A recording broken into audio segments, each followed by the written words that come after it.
Welcome to vehiclerevolution.com, everybody. What we have here is something very special. We've got the Jaguar XFR-S big wing spoiler.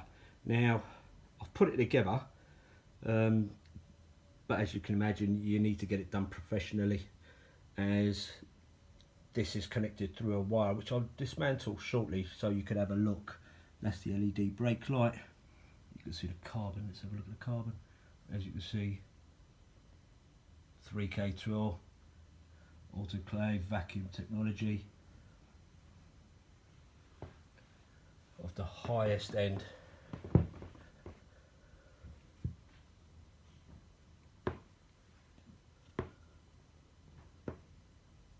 Okay, let's take it apart.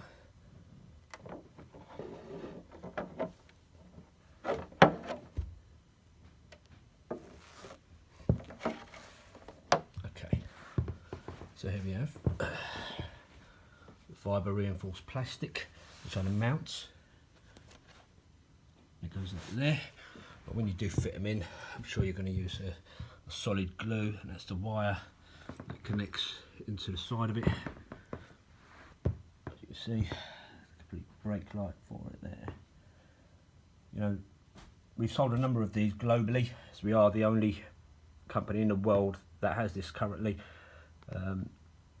Vehiclerevolution.com, or you can go into our eBay store, which is VR-London, and that's the name of our store. We've got it on there as well. Let me just turn this over so you can see. It's quite heavy duty, this thing here. It's quite weighty. You can see the level of detail, and as you can see, it's got to be bolted in, especially if you're going to be driving that XFR-S to its limit. There you go. Thank you for looking, everyone. Vehiclerevolution.com for all your car needs.